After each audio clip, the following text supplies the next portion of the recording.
பிஸ்மில்லாஹிர்ரஹ்மானிர்ரஹீம். அலங்காரம் செய்வதன் வழிமுறைகள். இந்த விஷயத்தை நன்கு ஞாபகத்தில் வைக்கவும். அதாவது உள்ளமும் உயிரும் அழகு பெறுவதும் பரிசுத்தமாவதும் தான் உண்மையான அழகும் அலங்காரமும் ஆகும்.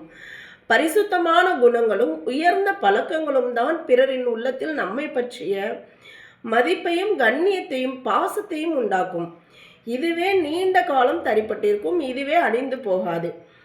வெளிப்படையான அழகும் அலங்காரமும் பிறரின் உள்ளத்தில் ஏற்படுத்தக்கூடிய ஈர்ப்பும் பாசமும் கண்ணியமும் வெகு நாட்கள் தரிப்பட்டிருக்காது. சிறு விஷயத்திற்காக அது அழிந்து போய்விடும். உள்ளம் பரிசுத்தமாக இருந்தால்தான், குணங்கள் நல்லதாக இருந்தால்தான் உடல் மற்றும் ஆடையின் மதிப்பும் அலங்காரமும் பயன் தரும். குணங்கள் கெட்டதாகவும் வெளிப்புறம் அழகானதாகவும் இருப்பதற்கு உதாரணம் பட்டு துணியில் அசுத்தத்தை வைத்து சுருட்டி கொடுப்பதை போன்றதாகும். எனவே வெளிரங்கத்தை விட உள்ரங்கத்தை அலங்கரிப்பதில் மிகவும் கவனம் செலுத்த வேண்டும். ரொம்ப சரியான ஒரு விஷயத்த சொல்லியிருக்காங்க. எவ்வளவுதான் அழகா இருந்தாலும் அவங்க குணம் சரியில்லைன்னா என்ன செய்வாங்க? வேற ஏதாவது மிருகங்களோட ஒப்பிட்டு பேசுவாங்க, இல்லை வேற ஏதாவது ஒரு விஷயங்களை சொல்லுவாங்க. அப்போ உள்ளமும் நம்முடைய குணங்களையும் அழகாக்கிக்கணும் இன்ஷா அல்லாஹ். ஆபரணம். பெண்கள் தங்கம் வெள்ளி மோதிரங்களை அணியலாம். மேலும் அதில் சகலவிதமான முத்துக்களையும் பதிக்கலாம். ஆனால் இந்த கல் அணிந்தால் இன்னின்ன சிறப்புகள் கிடைக்கும், இன்னின்ன லாபங்கள் கிடைக்கும் என அதன் மீது நம்பிக்கை வைக்க கூடாது. இது இஸ்லாத்திற்கு மாற்றமான விஷயம். மேலும் தங்கம் வெள்ளி அல்லாத வேறு உலோகங்கள் இரும்பு பித்தளை முதலியவற்றால் செய்யப்பட்ட மோதிரங்களை அணிவது கூடாது. இன்னைக்கு அதிகமான பெண்கள் மோதிரம் கவரிங்ல போடுவாங்க. அது கம்மியான விலையிலையும் அழகழகான டிசைன்களையும். இந்த விஷயத்தை நல்ல ஞாபகம் வச்சுக்கணும். தங்கம் வெள்ளி இரண்டை தவிர வேறு எந்த உலோகங்களாலையும் கவரிங் பித்தளை போன்ற எதுவாலையும் மோதிரங்கள் அணியக்கூடாது. மற்ற செயின் இதெல்லாம் போடலாமான்னா போடலாம். ஆனால் மோதிரம் மட்டும் தங்கம் வெள்ளி. இதை நல்ல ஞாபகத்தில் வச்சுக்கோங்க.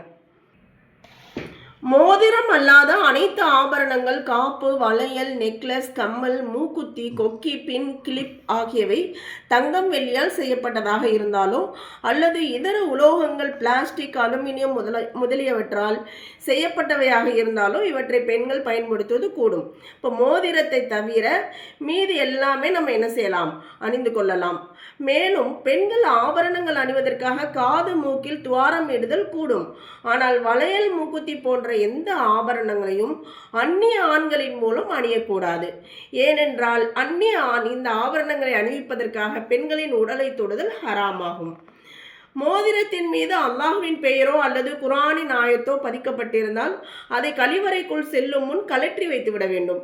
ஏனென்றால் இப்படிப்பட்ட மோதிரத்தை அணிந்து கொண்டு கழிவறைக்குள் செல்வது கூடாது. அடுத்தது ஓசை எழுப்பும் ஆபரணம். ஒலிக்கும் ஆபரணங்கள் அவற்றில் இணைந்துள்ள பொருட்களால் அந்த ஓசை கேட்பினும் சரியே, அல்லது ஒரு ஆபரணம் மற்றொரு ஆபரணத்தின் மீது உரசுவதால் ஓசை ஏற்படுகின்றது, அல்லது பூமியில் நடப்பதால் ஆபரணத்திலிருந்து ஓசை வெளிவருகின்றது. இப்படிப்பட்ட ஆபரணங்களை அணிவது கூடாது. குர்ஆன் ஹதீஸில் இதற்கு வன்மையாக தடை உள்ளது. அல்லாஹ் கூறுகிறான், மேலும் பெண்கள் தமது கால்களை பூமியில் அடிக்க வேண்டாம், அதனால் அவர்கள் மறைத்து வைத்துள்ள ஆபரணங்கள் வெளிப்பட்டு விடும். என்ன சொல்ல வர்றாங்கன்னா, வளையல்கள் மற்றும் கொலுசு இது போன்றதை சப்தம் எழுப்பக்கூடியதை நாம் ஒரு நாளும் அணியக்கூடாது. இன்னும் பூமியில் நடக்கும்போது ரொம்ப கால்களை அடித்து நடக்கக்கூடாது. நம்ம என்ன செய்யணும்? ரொம்ப மென்மையாக நடக்கணும். நாம் அணிந்திருக்கக்கூடிய அந்த ஆபரணங்களுடைய சத்தம் வெளிப்படுற அளவுக்கும் நடக்கக்கூடாது. சில ஆபரணங்கள் சப்தம் வெளிப்படலைன்னா, நம்ம அடித்து நடக்கலைனாலும் கூட என்ன செய்யும்? கொலுசு போன்றவை அந்த முத்துக்கள் அதெல்லாம் அல் ஜரசு மசாமிலு ஷைத்தான், ஒவ்வொரு மணி ஓசையிலையும் சைத்தான் இருக்கான். இன்னும் அந்த ஓசை எழுப்பக்கூடிய ஆபரணங்கள் அணிவதால் மலக்குகள் வீட்டுக்கு வர மாட்டாங்க. இதையும் நாம் கவனத்தில் வச்சுக்கணும். பெண்கள் குறிப்பாக குழந்தைகளுக்கும் இதே சட்டம்தான். ஆண்கள் மற்றும் வாலிபர்கள் தமது கழுத்தில் செயின் மாலை அணிவதோ, கைகளில் காப்பு அணிவதோ, காதுகளில் தோடு அணிவதோ கூடாது. அது வெள்ளியாக ஆனதாக இருப்பனும் சரியே. ஆண்களுக்கு இது எதுவுமே அனுமதி இல்லை. இந்த காலத்தில் நிறைய ஃபேஷன்றதில் நிறைய ஆண்கள், சிறு பசங்க எல்லாருக்குமே வெள்ளியில் அதிகமாக செயின் போடக்கூடிய பழக்கத்தை நாம் பார்க்குறோம். இது கூடாது. நறுமணம். பெண்கள் மிக சாதாரண வாசனையுள்ள நறுமணங்களை பூசிக்கொள்வதற்கு அனுமதியுண்டு. அந்த வா அந்த வாசனையை தானோ தன் கணவரோ மட்டும் நுகரலாம். கடும் வாசனையுடைய நறுமணங்களை பூசிக்கொண்டு வீட்டில் இருந்து வெளியே செல்வது கூடாது. ரொம்ப அதிகமான வாசம் தரக்கூடிய எதையும் பூசிக்கொண்டு நம்ம வெளியில் போகக்கூடாது. நபி ஸல்லல்லாஹு அலைஹி வஸல்லம் அவர்கள் கூறினார்கள், ஒரு பெண் நறுமணம் பூசிக்கொண்டு ஆண்களின் பக்கமாக கடந்து செல்வது இது கூடாத விஷயம் சொல்லியிருக்காங்க. மருதாணி. பெண்கள் தம் கைகள் மற்றும் கால்களில் மருதாணி இடுவது சிறப்பானதாகவும் ஹதீஸில் பெண்கள் மருதாணி இடும்படி ஆர்வப்படுத்தப்பட்டுள்ளது. இன்றைய கால பெண்கள் விதவிதமான டிசைன்களில் மருதாணி இடுகின்றனர். இதற்கு அனுமதியுள்ளது. ஆனால் மருதாணியால் உருவப்படங்கள் வரையக்கூடாது. மேலும் மருதாணியை தேர்ந்தெடுக்கும் விஷயத்தில் மிக கவனமாக இருத்தல் வேண்டும். அது பெயிண்டை போன்ற உடலில் கெட்டியாக அப்பிக்கொள்வது போன்று இருக்கக்கூடாது. அப்படி இருந்தால் உழு மற்றும் குளிப்பு நிறைவேறாது. இன்று மார்க்கெட்டில் மருதாணி என்ற பெயரில் ஏதேதோ விற்கப்படுகிறது. அதில் பெயிண்ட் போன்ற ரசாயனம் கலக்கப்படுகின்றது. அவற்றை தடவுவதால் கையில் பெயிண்ட் போன்று அது அப்பிக்கொள்ளும். இது போன்ற மருதாணிகளை முற்றிலும் தவிர்க்க வேண்டும். இன்ஷா அல்லாஹ். நகம், கமுக்கூடு மற்றும் மறைவிடங்களின் ரோமங்கள்.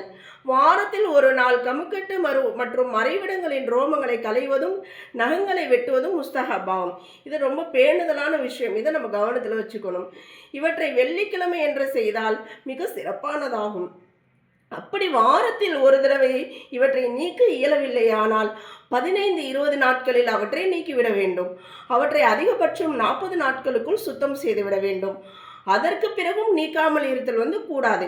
மாறாக அதற்கு பிறகு சுத்தம் செய்தல் வாஜிபாகும். 40 நாட்கள் கழிந்த பிறகும் அவற்றை சுத்தம் செய்யவில்லையானால் அது பாவமாகும். ரோமங்களை சுத்தம் செய்வதற்காக கிரீம், சோப் போன்ற முதலியவற்றை பயன்படுத்துவதற்கு அனுமதி உள்ளது. அடுத்த சட்டம் கமுக்கட்டு மற்றும் மறைவிடத்தின் ரோமங்களை நீக்கி அவற்றை புதைப்பது சிறப்பானதாகும். குளியலறை மற்றும் கழிவறையில் அவற்றை போடுவது விரும்பத்தக்க விஷயம் அல்ல அப்படின்னு சொல்றாங்க. தலைமுடி. பெண்கள் தமது தலைமுடிகளை சிரைப்பதோ குறைப்பதோ கூடாது. அது முன்னால் உள்ள முடியானாலும் சரி, பின்னால் உள்ள முடியானாலும் சரி. ஆனால் தலைமுடிகளை வெட்டாமல் பல்வேறு விதங்களில் கட்டுவதும் அலங்கரிப்பதும் கூடும். அவற்றை மேலும் அழகுபடுத்துவதற்காக பூக்களை சூடுவதும் கூடும். ஆனால் சினிமா மற்றும் நாடக நடிகைகளை போன்ற தலைமுடிகளை சிங்காரிப்பது பாவமான காரியமாகும். கொண்டை போடுதல். பெண்கள் தமது முடிகளை ஒன்று சேர்த்து பிடரியில் கொண்டை போடுவது கூடும். அந்த காலத்தில் பாட்டி அம்மாங்கள்லாம் போடுவாங்கள்ல, அந்த மாதிரி செய்யலாம். ஆனால் தலையின் உச்சியில் கொண்டை போடுதல் கூடாது. இப்போ ஒரு ஃபேஷனாக என்ன செய்கிறாங்க, ஃபுல்லாக முடி எடுத்து ஒரு கிளிப் எடுத்து மேலே கவ்விக்கிறாங்க. இது கூடாதுன்னு சொல்கிறாங்க. ஹதீஸில் இதற்கு வன்மையான எச்சரிக்கை வந்துள்ளது. அதாவது எந்த பெண் ஒட்டகத்தின் திமிலை போன்று கொண்டை போடுவாளோ அவள் சுவர்க்கத்தில் நுழைய மாட்டாள். அது மட்டுமல்ல, அதன் நறுமணத்தை கூட நுகர மாட்டாள் அப்படின்னு சொல்கிறாங்க. இப்படி உயரமாக இருக்கும்போது அது பார்க்கும்போது அசிங்கமாக தெரியும். அந்த ஒட்டகத்தினுடைய அந்த முதுகில் அந்த திமிழ் இருக்கும் பாருங்க, அது தூக்கிட்டு இருக்கும். அதை போன்று நாம் கிளிப் போடுறது தூக்கிட்டு இருக்கக்கூடாது. அந்த மாதிரி போடக்கூடாதுன்னு சொல்கிறாங்க. சொர்க்கத்தினுடைய ரசூல்லா சொல்கிறாங்க, சொர்க்கத்தினுடைய நறுமணம் ரொம்ப தூரம் வரைக்கும் வீசிட்டு இருக்குமா. யார் இப்படி செய்கிறார்களோ அவங்க அதனுடைய நறுமணத்தை கூட நுகர முடியாதுன்னு சொல்கிறாங்க. அல்லாஹ் பாதுகாக்கணும். சவரி முடி. பெண்கள் தங்கள் முடிகளை நீளமாக அல்லது கனமாக காட்டுவதற்காக சவரி முடி அல்லது விக் பயன்படுத்துகிறார்கள்.